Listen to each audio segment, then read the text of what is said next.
Good day.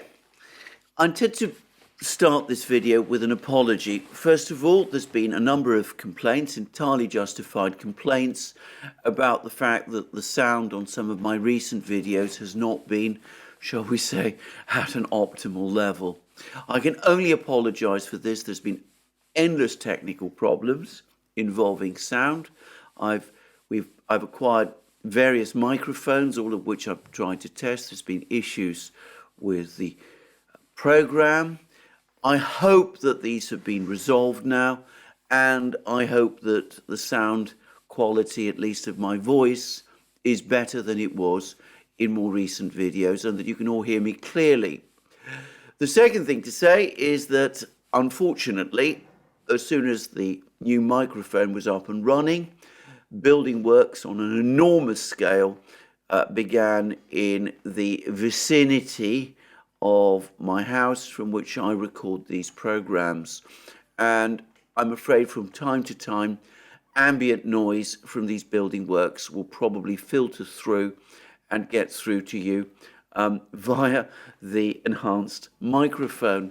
If so, I again apologize. I hope it's not too distracting. There is nothing I can do about this. I've just discussed the matter with the contractors. I gather this will be an ongoing problem for a few days. There it is. Lastly, yesterday, a whole entirely different set of problems arose and prevented the video that I had prepared yesterday from being uploaded onto YouTube. I'm not going to discuss those problems. They were of, let me stress, a purely technical nature. They're nothing to do with any policies of the platforms. Those problems have also been resolved, which is why you're getting my new program today. The video that I did yesterday has now been superseded by events, and I'm afraid I've had to bin it. So there we are. I'm going to now press ahead and discuss the latest news. Now, the first thing to say is there's been a fair amount of information from the battlefronts, which I'm going to cover fairly quickly. Firstly, we continue to get lots of fighting in and around Bakhmut, and there have been a whole string of articles now about the fighting in and around Bakhmut in the Western media. The first article that I'm going to just briefly mention is one in the Financial Times, which conceded that Ukraine might be soon compelled to withdraw from Bakhmut because the Russians are now methodically cutting the main roads around Bakhmut. It's not quite the way the Financial Times put it, but effectively, that's what this very long article goes on to say. The article is full of all the usual tropes and cliches about the Russians engaging in human wave tactics to try to capture Bakhmut, tropes which frankly have no basis in reality. In my most recent live stream on Locals, a member of the Duran community who writes under the name of Rus imperialist. By the way, not his philosophy at all, but anyway, he made the point that battlefield losses, we now know a great deal about Soviet and German battlefield losses during the Second World War, and they were roughly the same. They both came to about 8.6 million in the case of the Germans, 8.7 million in the case of the Red Army. And that was, I stress, battlefield losses. Many more people died on the Eastern Front in the Second World War as a result of other factors, various German programs to eliminate the local population. I'm not going to discuss those in this program at all. I think you all know what I mean. But the point is that fighting on the battlefield, in the fighting on the actual battlefield, we now have fairly good up-to-date numbers, and they show quite clearly that the whole legend about the Red Army engaging the Germans with human wave tactics was false, and we can say the same with absolute confidence about the fighting in Ukraine. Neither the Russian army nor the Ukrainian army engage in human wave tactics in the fighting in Ukraine. And I'm going to add on that the Financial Times spoke about the fact that the Wagner assault groups who have been fighting around Bakhmut have now been reinforced by what it calls, what the Financial Times refers to as well-trained Russian regular forces. It's interesting that the Financial Times admits that Russian regular troops are well-trained, and I think this is partly intended to denigrate the Wagner organization, which, as I've said, the United States has now branded a criminal organization. But anyway, the fact is, the Financial Times accepts that the situation in Bakhmut is now going horribly wrong, and that Ukraine might be obliged to retreat from Bakhmut. And there's been another article in Bloomberg which also admits, this came out after the Financial Times article, which now also admits that the situation in Bakhmut has become critical, that Bakhmut is almost encircled, that Ukraine might be obliged very soon to withdraw from Bakhmut, and the Bloomberg says that this is a gradually emerging consensus amongst Western military observers and intelligence officers. And then there's been a very interesting article in The Guardian, of all places. Now, this article from The Guardian, British newspaper, which has taken a fiercely pro-Ukrainian line throughout this conflict, it's been writing in recent months as if Ukraine's victory is a foregone conclusion, but for the first time, it appears to admit that there is serious problems on the Ukrainian side.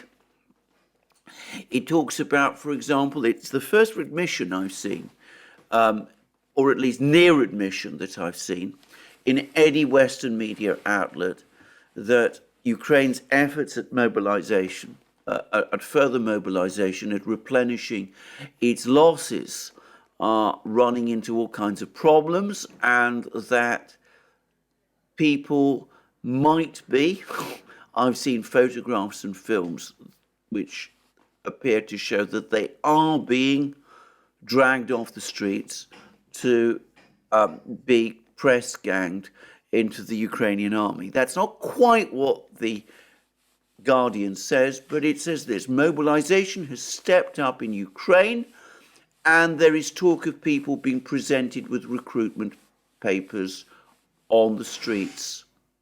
Well, I've seen pictures of that. I've up to now held off from discussing this. It seems to me a sign that things in Ukraine are getting very desperate indeed, if they're having to resort to these kind of practices in order to keep up the numbers, hold up the numbers in the Ukrainian army. Well, here we have The Guardian sort of coming very close to admitting that this is actually the case. Though it qualifies this by saying there is talk of people being presented with recruitment papers on the street. Something, however, which The Guardian note is not saying is not true. Now, The Guardian obviously would have plenty of means of refuting this talk if it really wasn't happening. The fact that it isn't refuting that kind of talk suggests that it is true. And as I've said, I've seen plenty of pictures and photographs and films which suggests that it is indeed true. Anyway, The Guardian also confirms that the situation in Bakhmut is becoming very difficult, and it goes on to say that there is growing expectation among Western intelligence at least that the Ukraine war is set to last throughout 2023, with Russia trying to play it long so that its advantage in personnel can count. Western weapons supply, I'm now quoting from The Guardian, never seems to come fast enough, and while the hope will be that the first wave of 120 to 140 tanks Ukraine has been promised will arrive around Easter, that is an inflated number. It includes the American Abrams delivery among the total, and that isn't coming almost certainly before the end of the year, and perhaps later still. We'll come to that shortly. So the only tanks that Ukraine is likely to have by Easter are some, though perhaps not all, of the 88 Leopard 2 tanks that it's been promised, and together with perhaps the 14 Challenger tanks.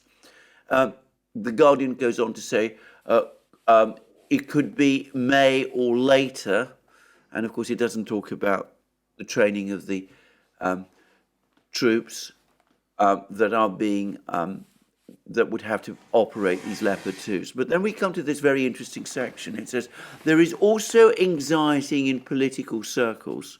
I wonder which political circles. That's not mentioned. About how long the existing frontline troops in Ukraine's military, however committed they have been, can be asked to carry on fighting without a break. A concern about the level of suicide among Ukrainian soldiers as a result of battlefield stress was raised last month by UK Conservative MP Ian Duncan Smith after he visited a military hospital near Kharkiv. And then after discussing the fact that people are being press ganged, in other words, receiving recruitment papers on the street, The Guardian then goes on to say the question is raised whether future waves of recruits will show the same level of motivation. If the fighting does run throughout 2023, it means Ukraine has not been able to achieve its own breakthrough, and the willingness of its forces to risk their lives will be tested. All this, of course, is speculative, but Russia's latest frontline muscle flexing in southern Donbass, we're talking now about Ugledar as well as Bakhmut, we'll come to that, shows the invaders may be in a better position in the early spring than the Ukrainian defenders waiting loyally for their tanks to arrive. So, bleak picture of events from The Guardian. And on the topic of Ukrainian losses, we've now had another report, this time from, of all people, one of Zelensky's own officials. He talks about, I think this is Mr. Mikhail Podolyak.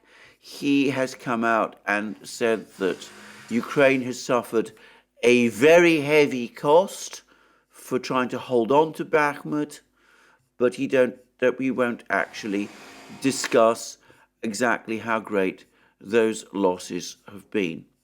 Now, a couple of days ago, about 2 days ago, it was something I discussed in the abortive video I tried to prepare yesterday, there were rumors that Ukraine was preparing to pull back from Bakhmut. This hasn't happened, and in fact, on the contrary, for the moment, there's no sign of a Ukrainian retreat from Bakhmut, despite what Bloomberg and the Financial Times are saying. On the contrary, all the indications are that Ukraine is still sending, to the extent that it can, recently mobilized men and supplies to Bakhmut through the one remaining road into Bakhmut that remains under Ukrainian control, which is a road north of the road from Ivanivka, which passes, as I understand it, through Chasov Yar and on to the Ukrainian-controlled town of Konstantinovka. So no sign yet of the Ukrainians pulling troops back from Bakhmut. They continue to reinforce failure, something which I find baffling, something which is now increasingly baffling Western observers. The Financial Times, in that article which I spoke about the symbolic importance of Bakhmut to Ukraine. It continues to deny that that Bakhmut has any strategic significance. Well, I have to say that I've heard all of this already many times. Ukraine's persistence in clinging on to Bakhmut does seem to me remarkable and very difficult indeed to understand. Anyway, there we go. Ukraine fighting on in and around Bakhmut. More and more reports about the troops around Bakhmut, the Ukrainian troops in Bakhmut, now being on the edge of encirclement, and Western media commentators becoming increasingly concerned about the situation and about the horrendous losses that Ukraine is suffering in and around Bakhmut. And we see that The Guardian is now for the first time starting to question Ukraine's ability to sustain the war, and perhaps is for the first time preparing its readers for the possibility of Ukraine experiencing some kind of collapse. Now, I should say that report that I've just read from The Guardian was published yesterday. I noticed that today The Guardian's coverage of the Ukraine war has been sharply reduced. Apparently, they don't want to keep the media, the people rather who read The Guardian, fully informed about the bad news that's coming from Ukraine. Anyway, that's the Western media. That's the Western media and how it's covering the fighting in Bakhmut and in other places. What are the Russians themselves saying? Well, we've had lots of things from the Russians, but first of all, we've had more news from the Russians about further advances in the Bakhmut area, and this comes now from TASS, and it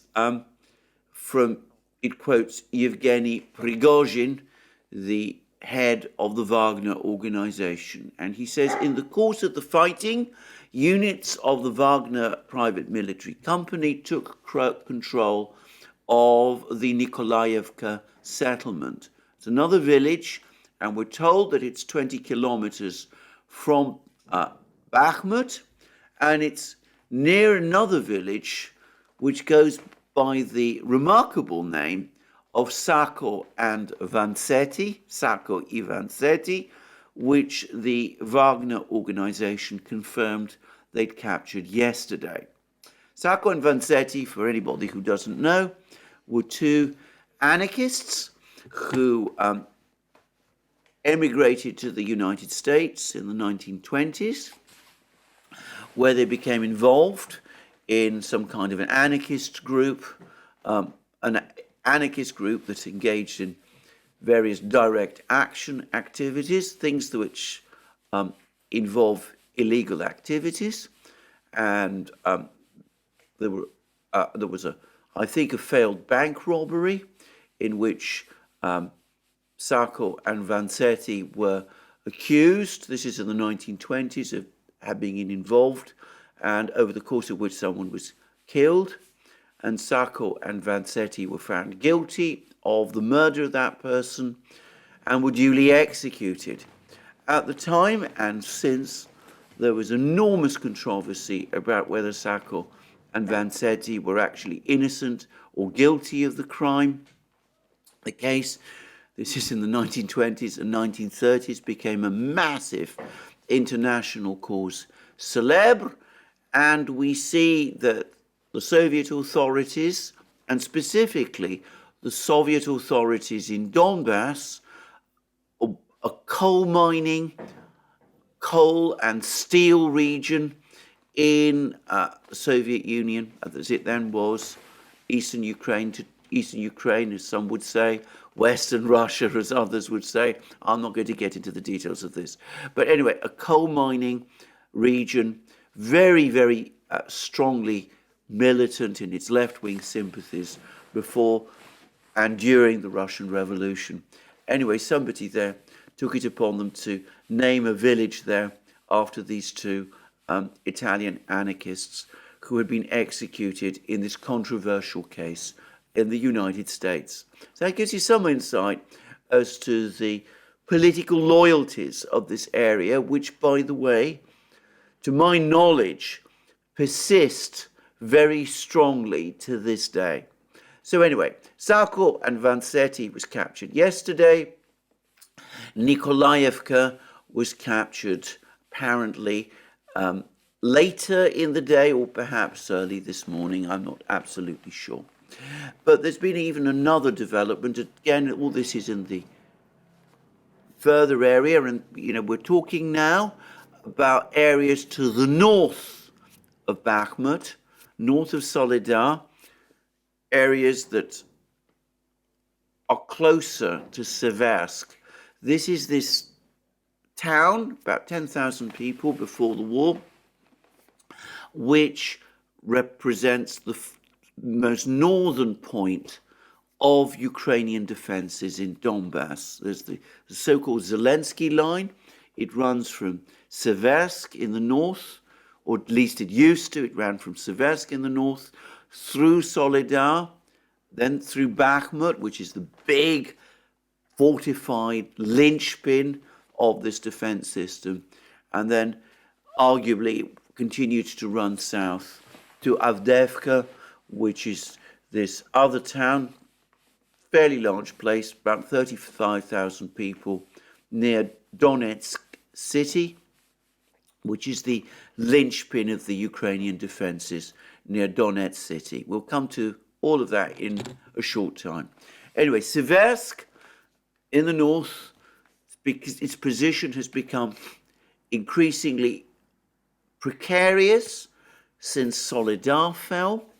There's been lots of rumors or reports that the General Zaluzhny, the commander of the the chief of the Ukrainian General Staff, has been advising President Zelensky to withdraw Ukrainian troops from Seversk. He's apparently, if these reports are true, he's refused to do so. The Ukrainians are still there in Seversk, but the Russians are edging closer. They captured Sarco Ivanseti, this village, this curiously named village. They've now pushed beyond that. They've captured another village, Nikolaevka. And today, early today, we got reports that they've captured yet another village in this area, which is Belgorovka, which, interestingly enough, is to the east of Seversk in Lugansk region. Now, the Russians had previously captured Belgorovka shortly after the fall of Lysychansk. And at that point, they were able to say that with the capture of Belgorovka, the entirety of Lugansk region was under their control. Following the Kharkiv counteroffensive, back in the autumn, the Ukrainians regained control of Belgorovka. That, by the way, is a tiny village. We're talking about a place of, well, a couple of hundred inhabitants. And by the way, as I understand it, they've all left. So the place is essentially deserted. It's a small, it's a group, a cluster of typical Russian, if you prefer, East Ukrainian wooden cottages, izbas, as they're called in this part of the world. And as I said, largely uninhabited. It's been fiercely contested. I doubt that there's many of these places left standing by now. But anyway, Belgorovka was captured as a result of by the Russians, shortly after the fall of Lysychansk, and it was seen as bringing the Russians closer to Seversk. And there was a lot of speculation at that time that the Russians would focus on Seversk and that would be the first place that they would attack after the capture of Lysychansk. And I can remember Dima at the Military Summary Channel suggesting that it made more sense for the Russians to try to capture Seversk than to focus on Bakhmut. Well, in the event, despite two false claims by the authorities of the Lugansk People's Republic that Seversk had actually been captured by the Russians, the Ukrainians were able to hold on to Seversk. Apparently, the topography in and around Seversk, there's various hills and such things, worked to their advantage. And besides, the main Russian focus after the fall of Lysychansk was further south, around Donetsk city, where in August they captured the important fortified village of Pesky, and then, of course, in this great, massive battle of Bakhmut, which the Russians have been focusing on single-mindedly since August, that battle which is now perhaps close to its end. Well, the point about the recapture of Belgorovka by the Russians, which, by the way, has not been fully confirmed, but the reports I've seen, the people who are reporting its recapture, I would regard as highly reliable. Anyway, recaptured by the Russians, highly reliable. Anyway, the point about the recapture of Belgorovka, together with the capture of places like Sarco and Vicious and Nikolaevka, shows that the noose around Seversk is tightening. And my own personal view is that it's only a matter of time now before Ukrainian troops either pull out from Seversk or find themselves encircled. And I will be interested to see which it is. As for Bakhmut itself, it seems that the Russians have not actually broken through into either Chasov Yar or Ivanovka, the two small villages or small towns in the case of Chasov Yar, which lie to the west of Bakhmut, through which one of these roads pass. But they're very close to both places. They're within 2 kilometers of Ivanovka, which means that they're not only able to shell the place, but they're able to shell the road that leads through Ivanovka into Bakhmut. And there's been lots of reports now that that road is becoming all but unusable. And as for this northern spur of the road, the one that passes to the north of Ivanovka, apparently that road will become unusable when the Russians have completed their capture of Krasnaya Gora and Paraskovyevke, two villages to the northwest of Bakhmut, which they are currently storming. Now, in my last video which was published, I mentioned that Yevgeny Prigozhin has a habit of denying that a place is being encircled shortly before the news comes through that it is, in fact, encircled.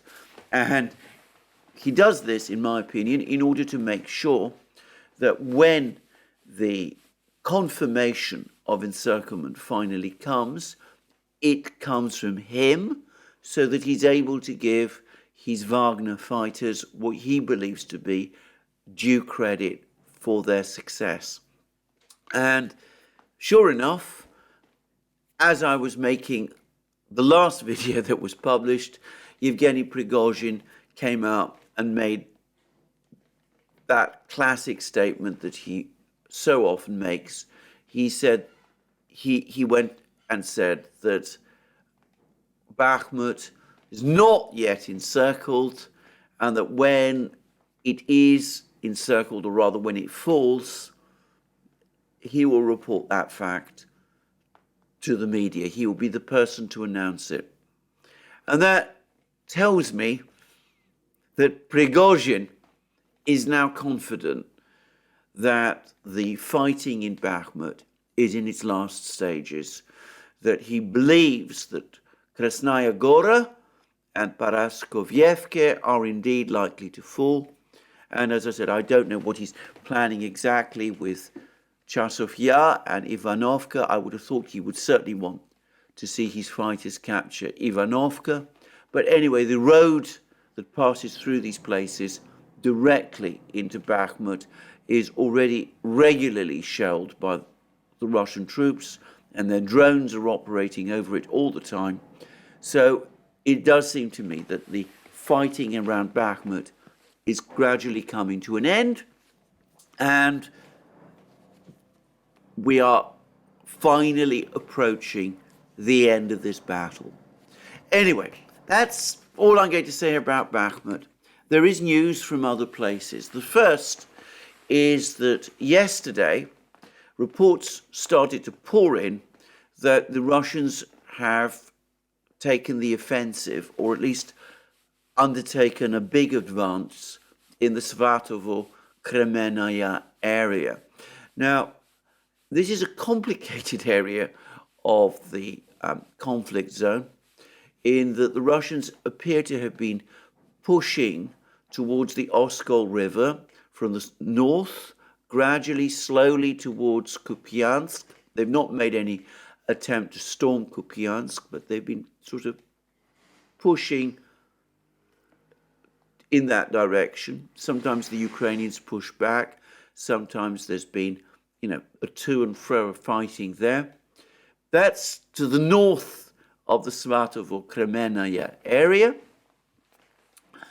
By contrast, in the Svatovo-Kremennaya area, which is very connected to the fighting around Kupiansk, the Russians have preferred to remain, until very recently, until this latest news, they prefer to remain on the defensive, relying on these enormous fortifications that they built up in this area. And in fact, it's been the Ukrainians up to now who have been launching attacks in this area, trying to break through to Svatovo, trying to break through to Kremennaya. The latter, by the way, the Russians confirmed yesterday, is only 5 to 7 kilometers behind the front lines. So that gives you some idea of how close to Kremennaya the Ukrainians have got. Well, the Russians have now gone on the counterattack in this area. Apparently, a mechanized infantry division is involved, which suggests that, as well as infantry, fighting vehicles, tanks of some kind are also involved here. And the reports yesterday suggested that they've pushed the Ukrainians back 1 or 2 kilometers in some places. And there were further reports this morning that the Russians were pushing the Ukrainians slightly back from these front lines. Now, this is an interesting part of the battlefront, because back in December, Forbes, another Western media outlet, said that it was in this area, Svatovo, Kremennaya, Kupiansk, the Oskol River, that the big Russian tank and armored forces are gathering. This is where the Russians have concentrated most of the T-90M modern tanks that are now joining the battlefronts. And this is the major area of the big Russian armored concentrations.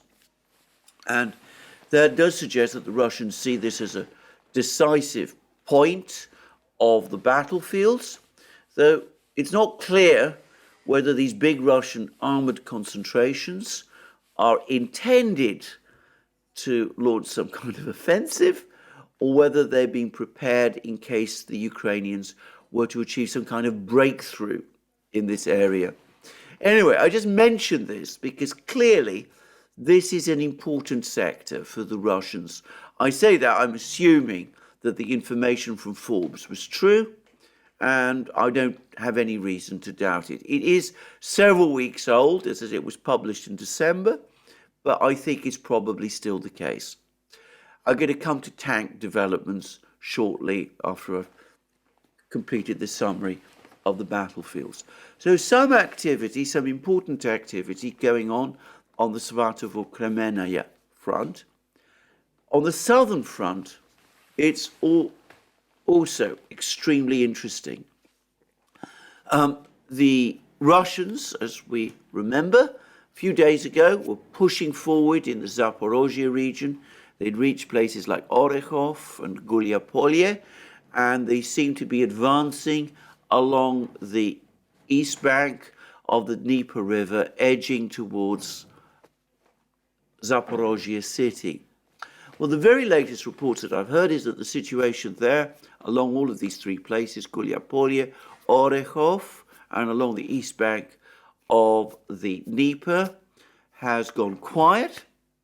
The Ukrainians have rushed reinforcements there.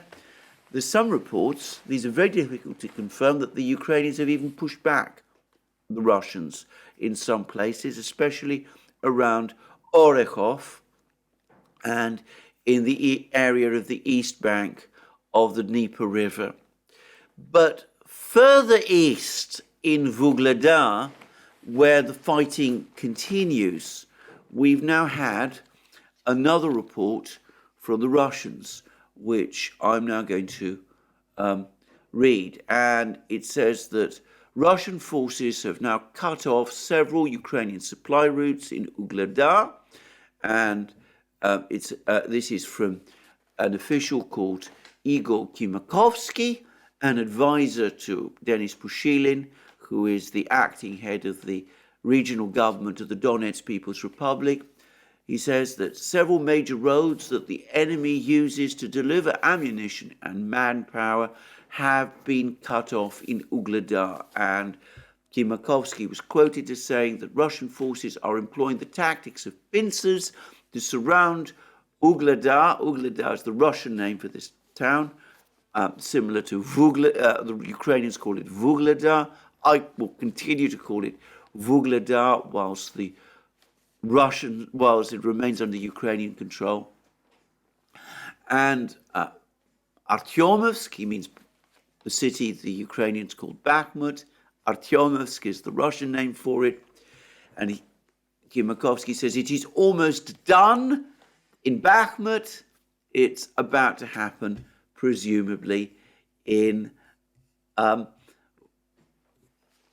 around Vuhledar. That's what's the implication of this battlefield report. Well, we'll see what happens there. Again, I understand that the Ukrainians rushed reinforcements to Vuhledar. And I read a very interesting Twitter thread, by the way, from recently. I forget, I'm afraid, the person who wrote it, but it was an interesting Twitter thread which discussed the importance of Vuhledar. And it said that Vuhledar is important not just to the Ukrainians, not just because it sits astride the main supply routes from Zaporozhye city through Vuhledar to the Ukrainian forces near Marinka, near Marinka, which is one of these areas close to Donetsk city where there's been a lot of the fighting going on, so that Vuhledar, if it were to fall, would deal a body blow to the Ukrainian forces near Donetsk city and would open the way for Ukrainian resistance in southern Donbass to collapse. But it's also suggested that Vuhledar is very close to one of the main railway lines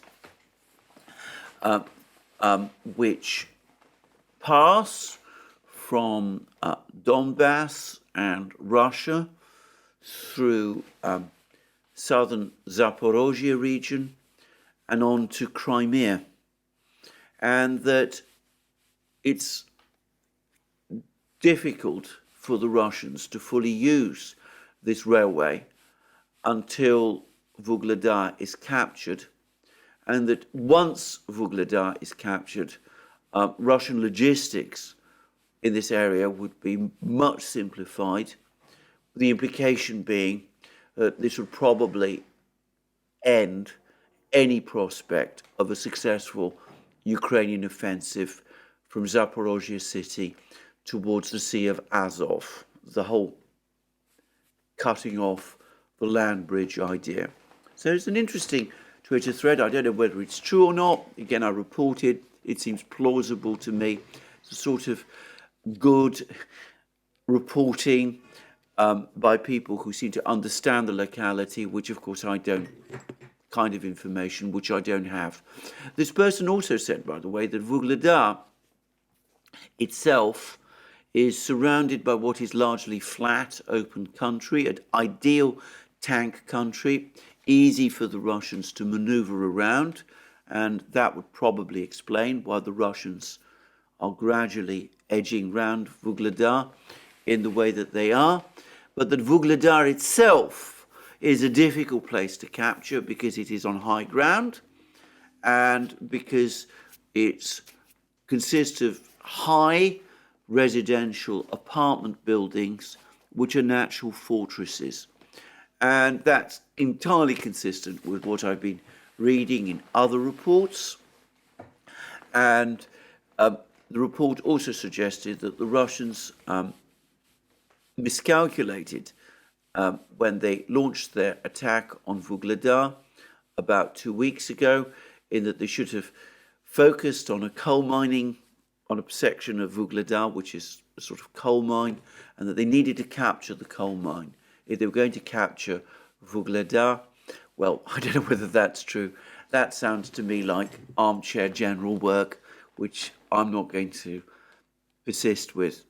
My own view about these Russian attacks, Svatovo Kremennaya attack that we're seeing, the various attacks further north towards Kupiansk, the advances towards Vuhledar at the moment, the advance further west in Zaporozhye region, is that the primary purpose of these attacks is not to achieve any grand breakthroughs. The number of troops the Russians have committed to these attacks is not great, and they are all drawn from military formations which have been already present on the front lines since the start of the conflict last February. I think that the purpose of these attacks is twofold. I think, on the one hand, they're intended to pin Ukrainian reserves down so that the Ukrainians have to shuttle forces from one place to another rather than perhaps reinforce in the area that really matters, which is Bakhmut. There's already a big concentration of Ukrainian forces in Bakhmut. The Russians don't want to have that Ukrainian force reinforced still further. So the Russians want to keep Ukrainian troops from building up their forces in Bakhmut. But I think the other thing is that the Russians are keeping up the pressure on all parts of the front line in order to get the Ukrainians to disperse their central reserves rather than build them up with all this new equipment and exhaust these reserves, and also keep the Ukrainians guessing about what they intend to do. And if I can just go back briefly to that Guardian article that I read previously, For example, it seems to share the same view. It says Western officials do not yet believe the effort around Vuhledar represents the start of a spring offensive is in big strategic terms. And that also seems to me to be true. And recall what that article in The Guardian was saying about the Ukrainian army becoming increasingly exhausted. Troops are dying, troops are getting wounded. It spoke about how a British politician, Ian Duncan Smith, has written to Prime Minister Sunak about the fact that there's apparently high suicide rates amongst Ukrainian forces. It concedes, or comes close to conceding, that Ukrainian men are now being press ganged in the streets. At any rate, the way the Guardian puts it is that there are reports that there's talk that people have been given their recruitment papers on the street. It talks about a Ukrainian force becoming exhausted and at some point over the course of the next few months losing the will to fight. And all of that seems to me consistent with what the Russians are doing. They're keeping up the pressure all across the front line. They're working to deal a knockout blow in Bakhmut, where they want to break Ukrainian resistance in the most important part of the front line. And then at some point, they will be in a position to launch their big offensive with 500,000 men that The Guardian, and indeed, by the way, the Ukrainian Defense Minister, Mr. Reznikov, says that they're now assembling.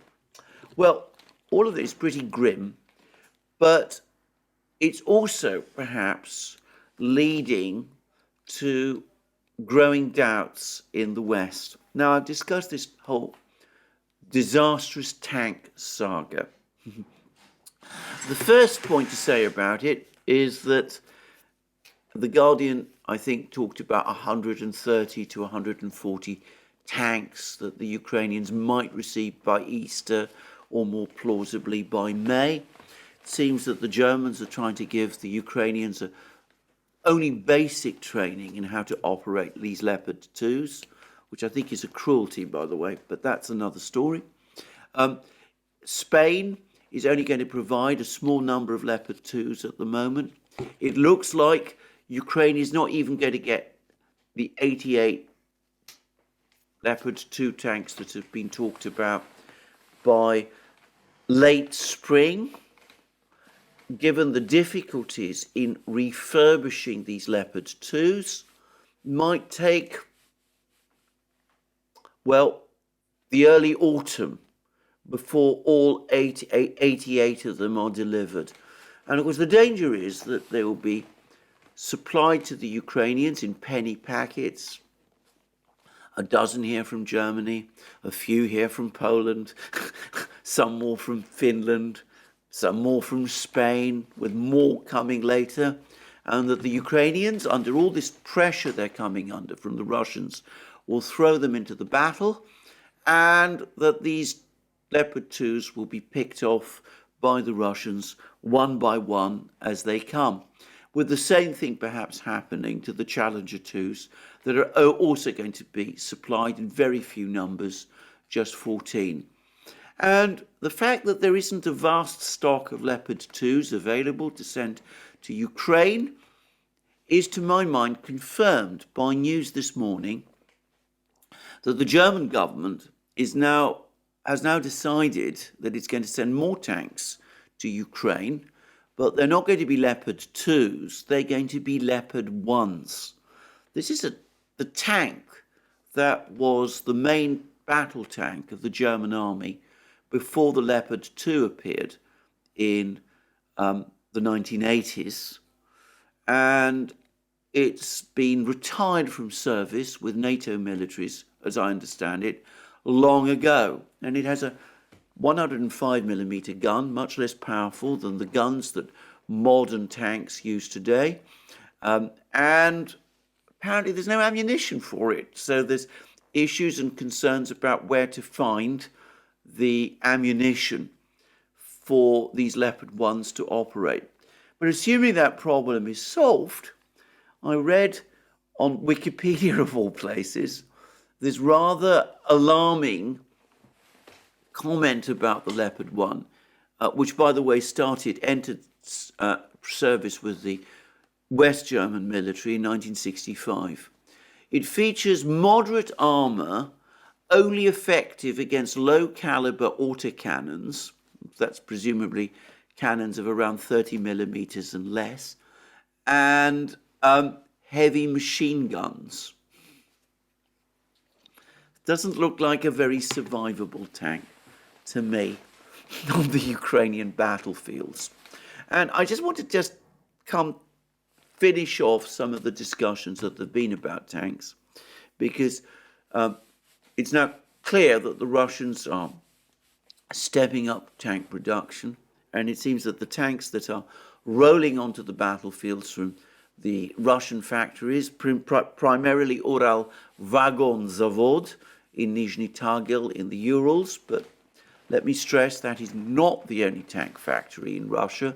It may be the only tank factory that's providing tanks that are going into the battle at the moment. But the tanks that are rolling off the assembly lines in Ural Vagon Zavod, and which are the new tanks, are T-90Ms. Now, I've been reading some reports about how the Western tanks have better armour. That probably is not true relative to the T-90M, and better guns and firing systems. Again, that is not true with respect to the T-90M either.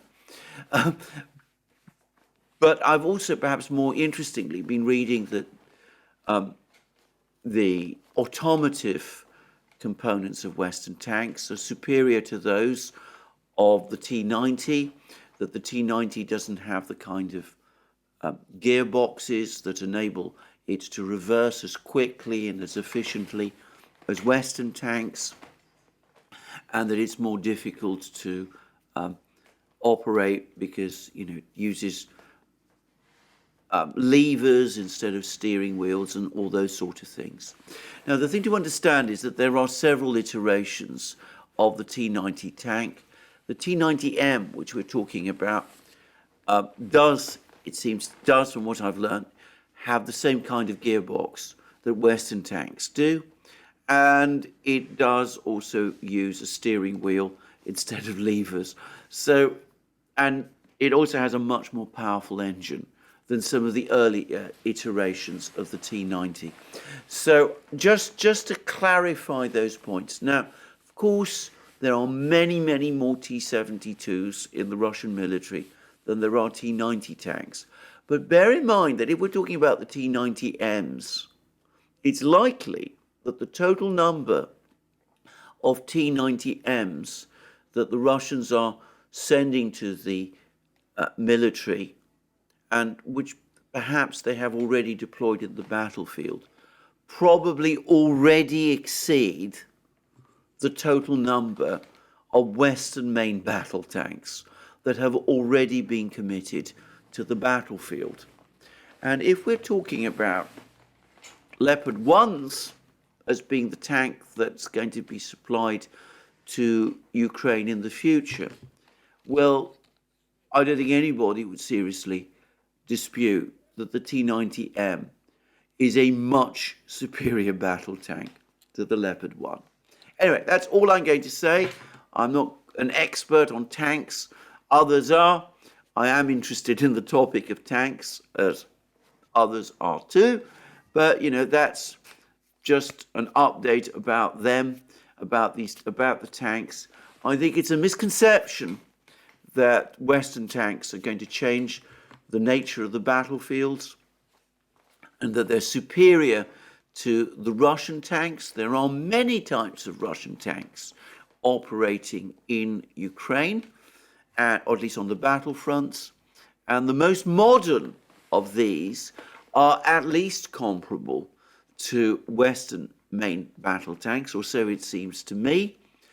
And they are probably, these most modern tanks are probably also available in bigger numbers on the Ukrainian battlefields than these Western main battle tanks are.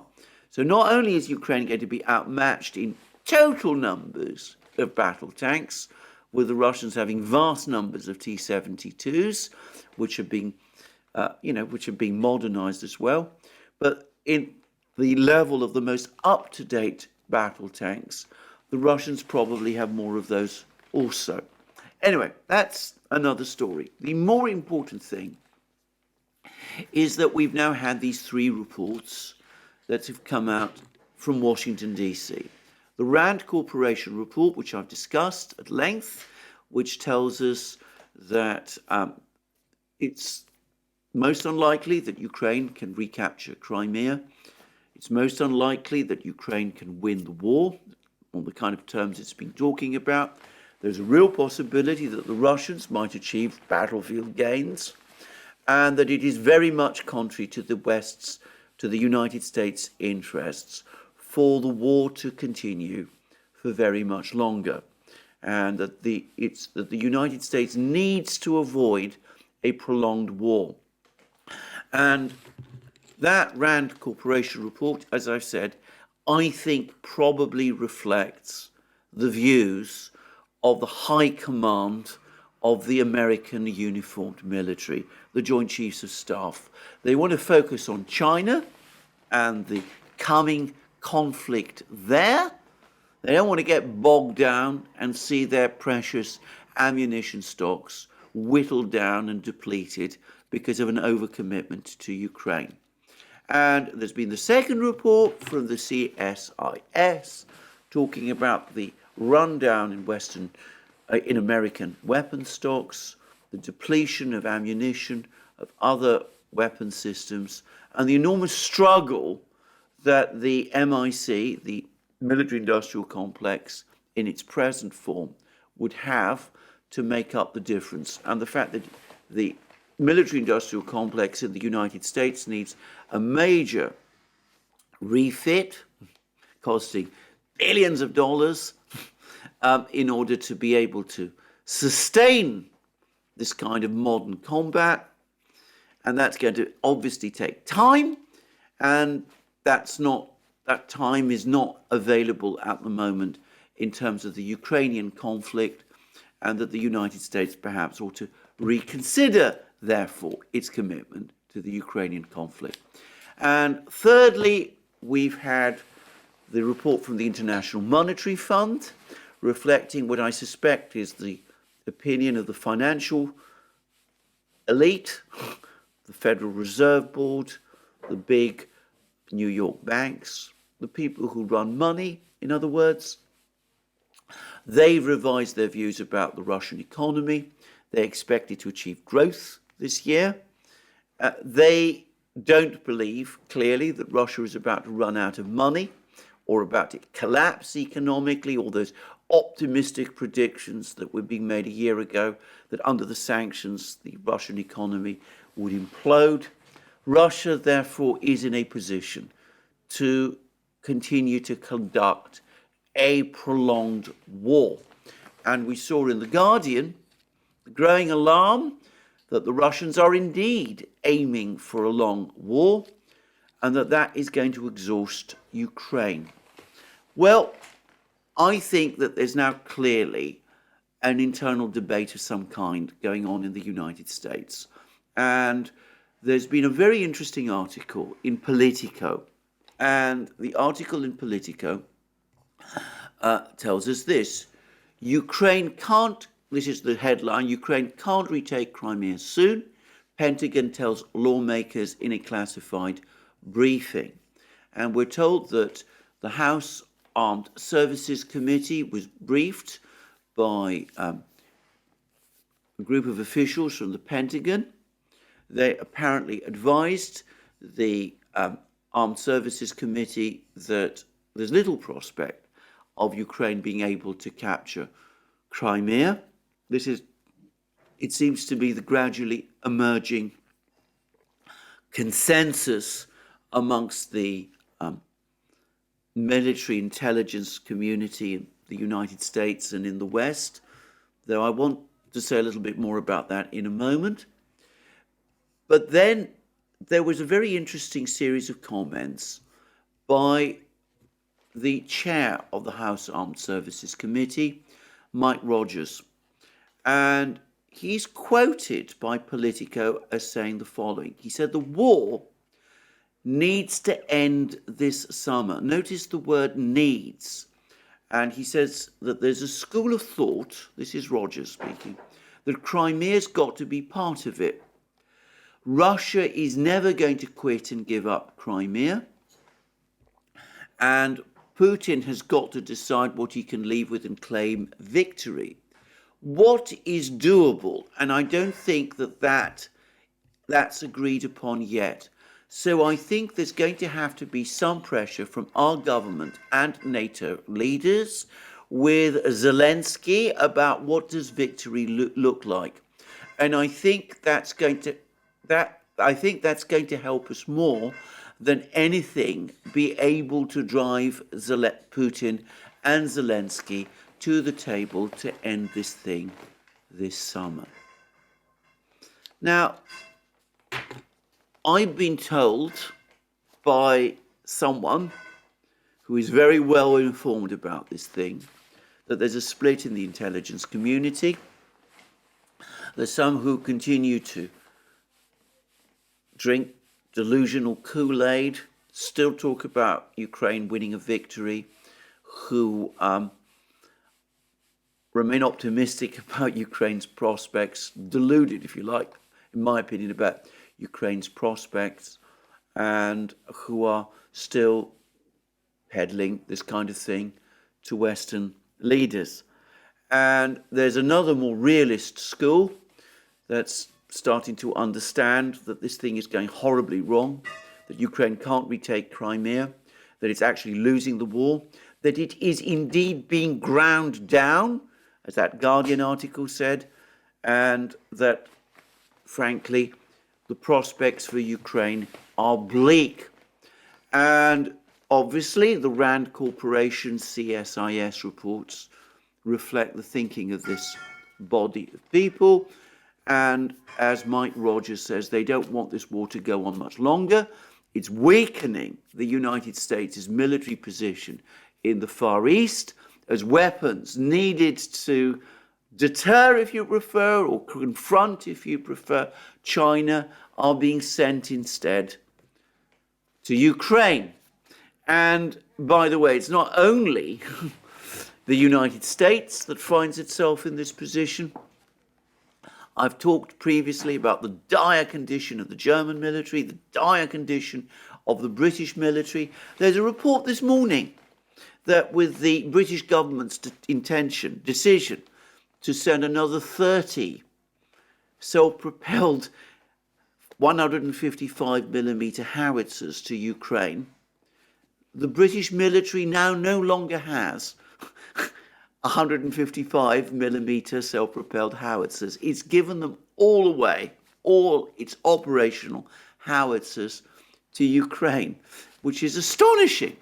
Anyway, so there's these alarm bells are starting to ring amongst the more realist school. And it looks as if some people like Mike Rogers are starting to pay attention, and they're starting to talk and speak to senior US officials. We've got to find some way to end this war.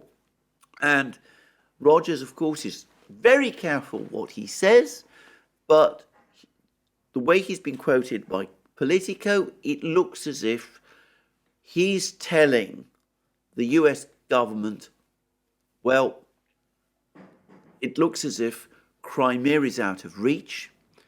Putin is never going to give it up. Ukraine needs to accept that. They need to recognize that reality and sit down with Putin and talk. And we need to put pressure on them to do that so that this thing can finally end this summer, because it becomes increasingly dangerous for us to prolong this war for us, meaning the United States, and perhaps also for Ukraine, for us to prolong this war beyond the summer. So I think that is what people like Rogers are thinking. I don't think that's the consensus yet in the West, because at the same time, the other side are also back. You have people like Boris Johnson and the Atlantic Council. The Atlantic Council, strongly neocon lobby group, very powerful think tank. They invited Boris Johnson. He came to the United States. He gave an impassioned speech. Ukraine must be given every weapon in the West's arsenal to fight in Ukraine, including F-16 fighter jets. Ignore the fact that the British authorities now say that it takes at least 5 years to train a pilot up to the level that they can use an F-16 fighter jet effectively. That's what the British government is saying, not me. But, you know, that's what Boris Johnson is saying publicly. We have another report from I think it was the Washington Post, who said that there's a faction in the Pentagon. One would be interested to know who they are, by the way, which is apparently surprised that President Biden has nonetheless refused to supply F-16 fighter jets to Ukraine. You know, so there's some people who, despite all the problems, still want the United States to commit to supplying fighter jets, F-16 fighter jets. And Robert Kagan, the chief ideologue of the neocon movement, husband of Victoria Nuland, has now published a long article in Foreign Affairs. I'm not going to read it. It's full of all the usual things that you'd expect from Robert Kagan. It's, as far as I can see, a regurgitation of all his usual tropes and cliches that he's been peddling for the last 10, 20, 30 years. I'm not going to waste time on it, but you can get a sense of what his line is from the title, which is A Free World If You Can Keep It, and the subtitle is Ukraine and American Interests. Go on supporting Ukraine until it achieves victory, because if you do, we're going to achieve some great victory there, and that will secure for us a free world, what Robert Kagan calls a free world. And of course, Kagan's wife, Victoria Nuland, no less, has also been busy. She was also briefing Congress just the other day and was struggling to conceal her delight at what had happened to the Nord Stream pipelines. So you can see that she's also trying to brief Congress as well. So I get the sense that there's now some kind of a briefing war underway. There's also other forces at work. There's been an interesting series of reports about the Nord Stream investigation, one in the London Times, which said that German investigators are now at least considering the possibility that a Western country was the country that actually carried out the attacks on the Nord Stream pipelines. Of course, they won't say which Western country. I get the sense that behind the scenes, positions are now being taken, arguments are now taking place. There's a fine balance between the realists and the hardliners. This isn't resolved yet, but the hardliners are on the retreat, perhaps. They're having to defend their positions as the realists start to say, look, this hasn't worked. You said that Russia would collapse under the sanctions. It hasn't. You said that the Russian military would implode in the face of Ukraine's offensives. It didn't. You said that this would all precipitate a political crisis in Moscow. That hasn't happened either. The Russians are getting stronger. Ukraine is getting weaker. We are depleting our militaries to fight this unwinnable war in Ukraine, it's time to talk to the Russians and to seek a compromise. I don't think that view is anywhere near to winning the policy debate that's going on in Washington. But Mike Rogers' words suggest that it's starting to gain traction. Anyway, an interesting point, it seems to me, in the conflict. I have to stop now. We're past again, well past the 1 hour point in this video. I hope this has been useful. I hope you've been able to cope with the ambient noise and all that. And I hope the microphone has been working well this time. And all that remains is for me to wish you all a good day, to remind you that you can find all our videos on our various platforms, Locals, Rumble, BitChute, ODYSEE, Rockfin, and of course Telegram, that you can support our work via Patreon and Subscribestar, that you can go to our shop and buy the great things that you will find there, our magic mugs, our hats, our hoodies, our t-shirts, our sweatshirts, and all those great things. And last but not least, please remember, if you've liked this video, to press the like button and to check your subscription to this channel. That's me for the day. More from me soon.